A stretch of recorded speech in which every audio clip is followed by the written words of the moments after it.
Welcome to ये Pankaj 90 education. दोस्तों आज डे 5 आपका ट्रिपल का कंप्लीट कोर्स का डे 5 स्टार्ट हो चुका है। जैसा कि आप लोगों को मैं बता दूं कि डे 1, डे 2, डे 3 और डे 4 तक क्लासेस जो आपकी हैं वो कंप्लीट अपलोड भी हो चुकी हैं, प्लेलिस्ट भी बन चुका है। आपको डिस्क्रिप्शन में लिंक मिल जाएगा। इस क्लास के खत्म होने के बाद जाके बाकी क्लास आप लोग जरूर देखिएगा जो छूटा है, क्योंकि अगर एक भी क्लास मिस करते तो आपको बहुत बड़ा नुकसान हो सकता है। पेपर में पास होना है तो पूरे कंप्लीट कोर्स को सभी डे को देखना ही अनिवार्य है, इसलिए आपके लिए काफ़ी ज़्यादा इंपॉर्टेंट है। अगर आप सीरियसली ट्रिपल सी को पास होना चाहते हैं पहली बार में तो एक बार जरूर सारी चीज़ को अच्छे से कवर करिए। चैनल पहली बार तो चैनल को सब्सक्राइब करके बेल आइकन दबाइए ताकि नए प्रकार की वीडियो आपको सबसे पहले मिले। प्रत्येक डे का या इससे अलग वीडियो भी मिलता रहे, इंपॉर्टेंट क्वेश्चंस का भी। तो चलिए फिर हम लोग वीडियो में आगे बढ़ते हैं। जैसा कि आप लोग को पता है कि हम लोग यहाँ पे टोपोलॉजी पढ़ रहे थे और पहली टोपोलॉजी है बस टोपोलॉजी। कल मैंने बताया था कि टोपोलॉजी कितनी है, उसमें से पहला टोपोलॉजी आपके सामने मैं ला दिया हूँ यहाँ पे। और पहले ही क्या है, बस टोपोलॉजी। क्या है? बस टोपोलॉजी। इसके बारे में हमको क्या करना है, यहाँ पे आपको पढ़ना है कि बस टोपोलॉजी होती क्या है, एक एक चीज़ डिटेल में। तो इसका प्रयोग उस स्थान पर किया जाता है जहाँ अधिक उच्च गति के कम्युनिकेशन चैनल की ज़रूरत पड़ती है जो एक सीमित क्षेत्र में हो, लेकिन अगर कंप्यूटर चैनल खराब हो जाए तो पूरा नेटवर्क खराब हो जाता है। इसका करने का मतलब है कि इसका प्रयोग उस स्थान पर किया जाता है जहाँ पे उच्च गति कम्युनिकेशन चैनल की ज़रूरत पड़ती है। लेकिन इसमें एक बात यह है कि यह जो सीमित क्षेत्र में होता है, लेकिन अगर इसमें कम्युनिकेशन चैनल खराब हो जाए तो पूरा नेटवर्क भी बाधित हो जाता है। इसको भी आप लोग जानिएगा। इस नेटवर्क में लंबे केबल की ज़रूरत पड़ती है। इसको आप लोग इंपॉर्टेंट करिएगा क्योंकि यह बार बार पेपर में पूछा जाता है कि किस नेटवर्क में किसकी ज़रूरत पड़ती है। इसमें किसी खराब हुए नोड को पता लगाना अधिक कठिन होता है। नोड क्या होता है मैंने ऊपर ही बता दिया था कि प्रत्येक कंप्यूटर जो जुड़े होते हैं, हर कंप्यूटर इसमें नोड या होस्ट कहलाता है। अब इसमें कह रहा है कि इसमें किसी भी खराब हुए नोड का पता लगाना अधिक कठिन होता है, ये भी यहाँ पे है। और इसमें एक लंबे केबल की जरूरत पड़ती है। यह क्वेश्चन ट्रू फॉल्स में भी आता है।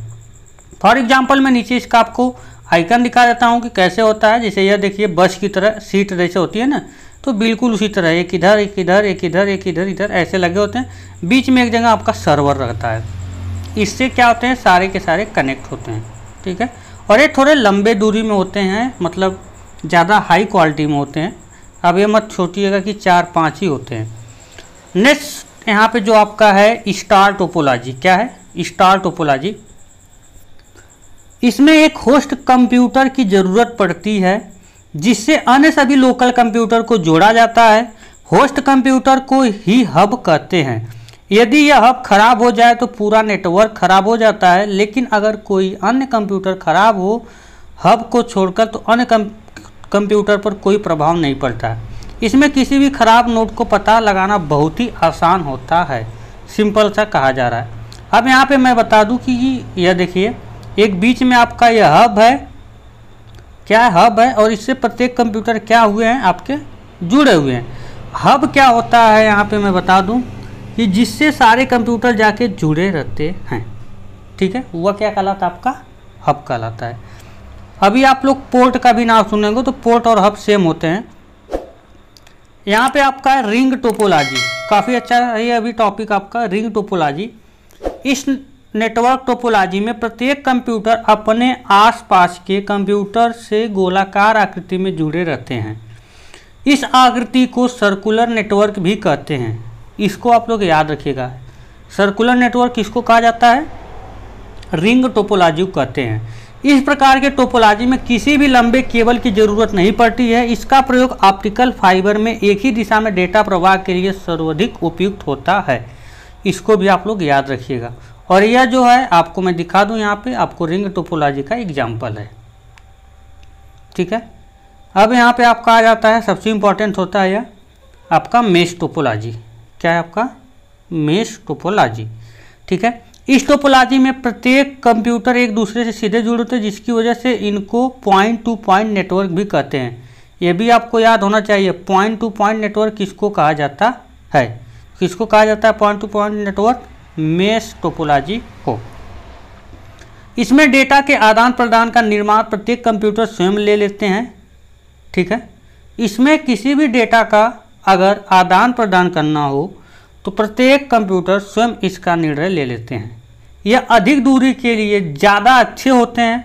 सबसे अच्छी बात यह है इसमें यह होती है कि किसी एक कंप्यूटर के खराब होने पर अन्य कंप्यूटर संचार प्रभावित नहीं होता है। अब ऐसा क्यों होता है मैं दिखा दूं आपको कि ऐसा क्यों होता है। जैसे फॉर एग्जांपल मैं आपके सामने यहाँ पे लेके आऊँ तो आप देख सकते हैं यहाँ पे मेश टोपोलॉजी का फिगर कैसा है। अगर एक कंप्यूटर को लीजिए तो यह देखिए किससे जुड़ा है, इससे जुड़ा है, इससे भी जुड़ा है, इससे भी जुड़ा है, इससे भी जुड़ा है, इससे जुड़ा है। मतलब यहाँ पे अगर यह कंप्यूटर टोटल कितने आपके 6 कंप्यूटर हैं तो हर कंप्यूटर अपने अलावा 5 कंप्यूटर से आपस में जुड़ा हुआ है। बाय द वे यह किसने से जुड़ा 5। इसमें अगर यह खराब हो जाता है, यह नोड, इसको नोड भी बोलते हैं, तो बाकी इसको 4 से तो चीज़ें मिल रही हैं। यह भी खराब हो गया तो भी तो 3 से मिल रहा है भी। तो यही कह रहा है कि इसमें किसी एक नोड के खराब होने से किसी भी संचार में कोई भी दिक्कत नहीं आती है। ठीक है। नेक्स्ट है आपका यहाँ पे 5वां, इसको हम लोग देखते हैं ट्री टोपोलॉजी। क्या है आपका ट्री टोपोलॉजी। इसमें सभी कंप्यूटर एक दूसरे कंप्यूटर से पेड़ की शाखाओं की तरह जुड़े होते हैं। यह स्टार टोपोलॉजी का विस्तारित रूप है। इसमें आप नेटवर्क को आसानी से बढ़ा सकते हैं। अब ये कैसा होता है आप देख सकते हैं और कितना। अब मैं बता दूं यहाँ पे इसका इमेज नहीं है लेकिन मैं बताने की कोशिश करूँगा। यहाँ पे आपको समझा दे रहा हूँ थोड़ा सा इसको खाली लेकर। एक यहाँ पे कंप्यूटर आता है, इससे ऐसे निकलता है और एक कंप्यूटर ये हो गया। अब यहाँ से फिर 2 निकलेगा, इधर एक क्या होगा बढ़ेगा, फिर यहाँ पे भी 2 निकलेगा, यहाँ पे फिर यहाँ से भी यह बढ़ता जाएगा। यह नीचे मैं इसको ऊपर बना रहा हूँ तो यह पेड़ की शाखाओं की तरह एक दूसरे से क्या होते हैं आगे अटैच होते जाते हैं और आसानी से इसमें आप नेटवर्क को बढ़ाते चले जाएंगे, आगे से ही जोड़ेंगे। इसमें यह बाउंडेशन नहीं होता है कि आपको इस कंप्यूटर को ला के यहीं से अटैच करना है। मेन यह है आप इसी से भी आगे अटैच कर सकते, फिर इससे भी आगे आप अटैच करते चले जाएंगे, कोई प्रॉब्लम नहीं होती है। मेन कंप्यूटर के पास केबल लाने की ज़रूरत नहीं पड़ती है। ठीक है। अब यहाँ पे आपका बहुत ही इम्पोर्टेंट टॉपिक आ चुका है। अब इसके बारे में थोड़ा सा हम लोग अच्छे से पढ़ते हैं कि यह टॉपिक क्या। उसके पहले अगर आप लोग यार वीडियो को लाइक और शेयर नहीं किए हो तो लाइक शेयर ज़रूर कर दीजिए, क्योंकि इस सीरीज पे यह जो सीरीज चल रही है इस पे हमारा टारगेट है 1 लाख का। 1 लाख फैमिली इस सीरीज में लेके आना है और कितने अच्छे से आप लोग रिस्पांस देते हैं ये सारा चीज़ें आपके ऊपर डिपेंड करता है, क्योंकि आपकी ही तो सफलता हमारी पहचान है। तो बिल्कुल मुझे उम्मीद भी है कि आप लोग अपना प्यार बनाए रखेंगे और उन्हीं को शेयर करिएगा जिनको CCC की ज़रूरत हो और CCC एग्ज़ाम देने वाले हों। अब यहाँ पे इंटरनेट एक्सेस जो है आपका टेक्निक्स है। ठीक है। आइए विस्तार से जानते हैं कितने शुद्ध भाषाओं में कहा जा रहा है। ठीक है। ब्रॉडबैंड कनेक्शन का नाम सुने होंगे आप लोग, तो यहाँ पे हम लोग ब्रॉडबैंड कनेक्शन के बारे में पढ़ेंगे। ये सारी टॉपिकें भाई आप लोग हवा में मत लेना, मत हल्के में लेना, वरना पछताना तो पड़ेगा। क्योंकि जो क्वेश्चंस आते हैं आपका तो हवा नहीं लगता है, तो भाई हवा इसलिए लगता है कि आप किसी चीज़ को हवा में लेते हो, तो इसलिए यहाँ पे हवा मत लेना, तो क्वेश्चन भी हवा में नहीं लगेगा। आपको सारा क्वेश्चन समझ में आएगा, क्योंकि यहाँ पे मैं हर चीज़ों को कवर कर रहा हूँ।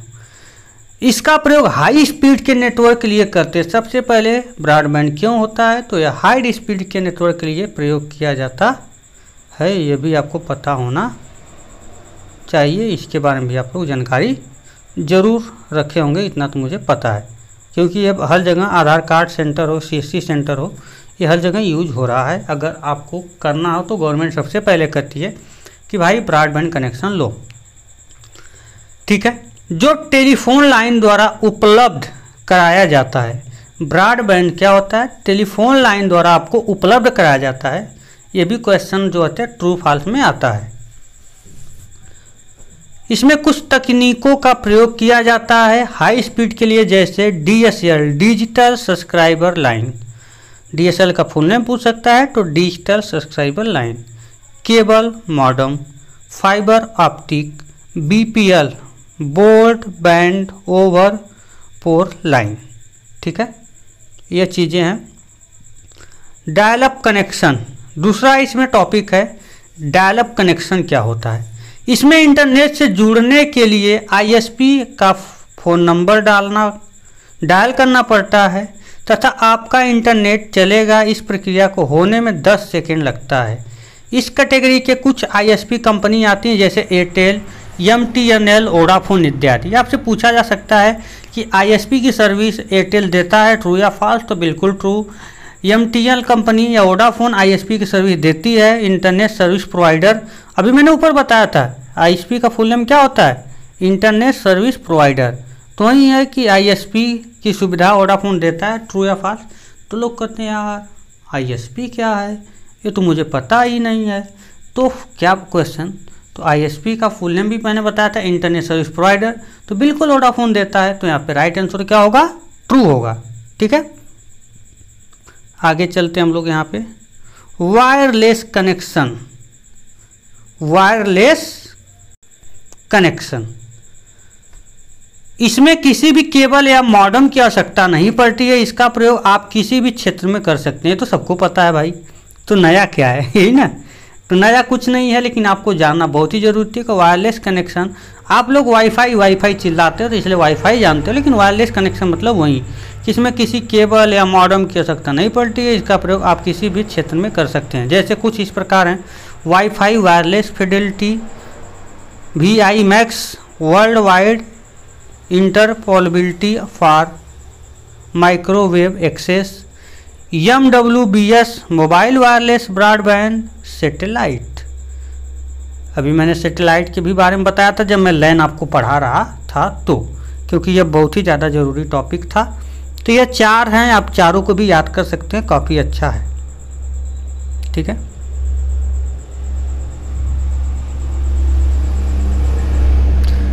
अगली टॉपिक है, काफ़ी ज़्यादा इम्पोर्टेंट टॉपिक है, क्योंकि यहाँ से बहुत क्वेश्चंस आपके पेपर में उठे हैं और उठते भी हैं।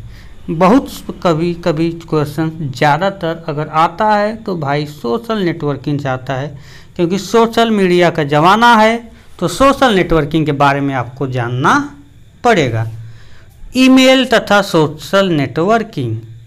तो इसके बारे में चलिए हम लोग पढ़ते हैं। ईमेल को हम इलेक्ट्रॉनिक मेल भी कहते हैं। पहली बार आपसे फुल नेम पूछेगा ईमेल का, तो ईमेल का फुल नेम इलेक्ट्रॉनिक मेल होता है, सबको पता होना चाहिए। आप ईमेल का पूरा नाम आपसे ईमेल का पूरा नाम पूछा जा सकता है जो इलेक्ट्रॉनिक मेल होता है। देखो भाई, नोट्स को कितनी आसान भाषा में मैंने तैयार किया है। ईमेल के जरिए कोई भी व्यक्ति दुनिया भर में कहीं से किसी को भी संदेश भेज सकता है जो इलेक्ट्रॉनिक रूप में होगा। यानी कोई भी संदेश जो भेजा जाएगा वह किस रूप में होगा, इलेक्ट्रॉनिक रूप में होगा। ईमेल के मुख्य 2 भाग होते हैं। पहले भाग को यूजर नेम तथा दूसरे भाग को डोमेन नेम कहते हैं। बाय द वे, अगर मैं लिखता हूँ यहाँ पे yzx.gmail.com, ठीक। तो अब इसमें आपको बताना है कि कितने भाग होते हैं, 2। जो पहला यूजर नेम, दूसरा क्या होता है, डोमेन नेम। तो इसमें यूजर नेम क्या है, डॉट के पहले @ रहता है। यहाँ पे क्या रहता है, @ जैसे आप मेरा देखेंगे pspankaj@ly98@gmail.com। तो यहाँ पे एक ईमेल आईडी मैंने लिखा है yzx@gmail.com। आप कहिए तो मैं फिर से लिख देता हूँ xyz@gmail.com। अब इसमें XYZ जो होता है यह क्या होता है, आपका यूजर नेम। gmail.com क्या होता है, आपका डोमेन नेम होता है। मैंने ऊपर भी आपको पढ़ाया था कि डोमेन नेम क्या होता है, और डोमेन नेम को भी 2 भागों में बांटा गया। बट यहाँ पे ईमेल हम पढ़ रहे हैं, तो हमको ईमेल के बारे में पता होना चाहिए कि हमारा ईमेल जो होता है वह कितने भाग में होता है, 2 भाग में। पहला भाग यूजर नेम, दूसरा भाग डोमेन नेम। पूछा जाता है कि 2 भागों में ईमेल आईडी को कौन अलग करता है, तो किसके द्वारा अलग किया जाता है, तो @ यह भी पेपर में कई बार पूछा गया है कि ईमेल को 2 भागों में किसके द्वारा किया जाता है अलग, तो @ के द्वारा अलग किया जाता है मेरे भाई, यह भी रख लीजिएगा। 1972 ईस्वी में यह @ आके जुड़ा भी था। अब यहाँ पे कुछ इम्पॉर्टेंट टॉपिक भी आपकी आ गई है नीचे, इसको आपको जानना बहुत ही जरूरी है। ईमेल के जरिए आप साधारण रूप से text, document, graphics, audio, video आदि भेज सकते हैं। यह इसलिए आपको जानना जरूरी है, यह आपके लिए इसलिए जरूरी है क्योंकि सभी क्वेश्चन जो ट्रू फॉल्स में भी आते हैं तो यहाँ से आते हैं, ठीक है।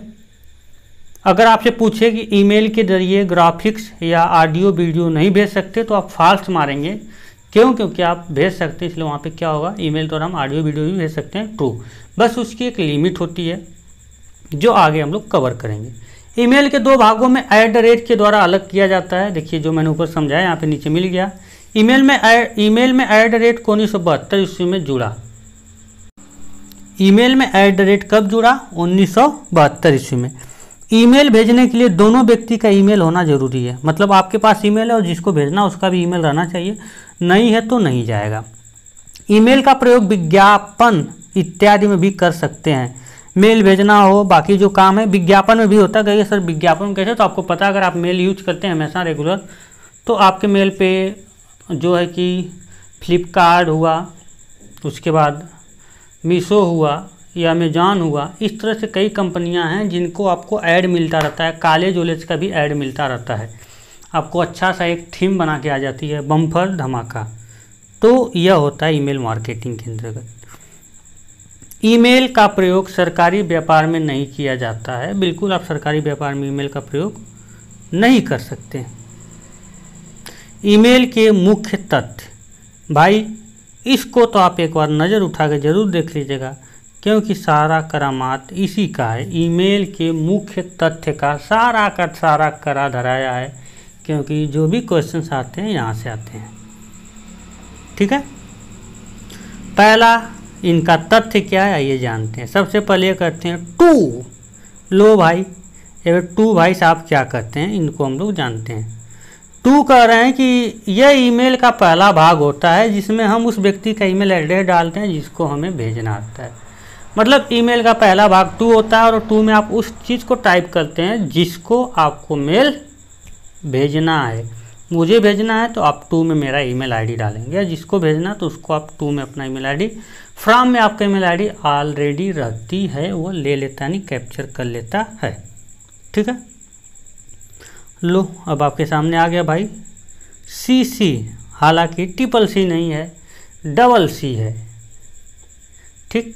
इसका पूरा नाम कार्बन कॉपी होता है। पहली बात यहाँ से आपको जो आएगा पेपर में वो क्या आएगा, फुल नेम आएगा कि इसका CC का फुल नेम क्या होता है, तो कार्बन कॉपी होता है, ठीक है। इसका मतलब यह है कि अगर आप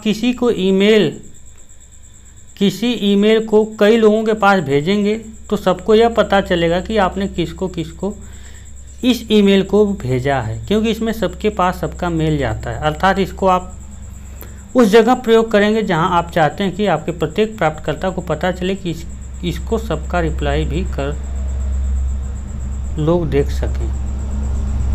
अब मैं आपको यहाँ पे अपनी भाषा में समझाने का प्रयास कर रहा हूँ कि आपको ईमेल भेजना है किसी को, आप किसी कंपनी में कोई मतलब ऑनर हैं या ऑफिस मैनेजमेंट देखते हैं, या सब कुछ आपके हाथ में है और जितने भी वर्कर हैं या काम में टीम मेंबर काम कर रहे हैं 100-200, उनको सबको कोई मेल भेजना है और आप उस मेल को चाहते हो कि जो मैं मेल भेजूं उस 100 व्यक्ति को मैं भेज रहा हूं तो वह हर व्यक्ति जाने कि मेरे अलावा बाकी 99 को किसको किसको मेल भेजा गया है, तो आप कार्बन कॉपी का यूज करिए। इसमें क्या होगा कि हर व्यक्ति को पता चलेगा कि मेरे अलावा बाकी लोग को किसको किसको यह मेल भेजा गया, क्योंकि यहाँ पे सबका मेल प्रदर्शित हो जाता है उसकी ईमेल आईडी में। जब आप भेजेंगे जो डॉक्यूमेंट के साथ सबका मेल आ जाता है, तो यही इसका कहने का मतलब है। लेकिन आप चाहते हो कि 100 को भेजें और प्रत्येक व्यक्ति किसी को न जान पाए कि मेरे अलावा 99 लोग को भेजा गया है कि नहीं भेजा गया, आप उसको जनाना ही नहीं चाहते हैं, तो आप उस समय BCC का यूज कर सकते हैं। किसका यूज कर सकते हैं? BCC का। और शायद BCC का डेफिनेशन भी यही होगा।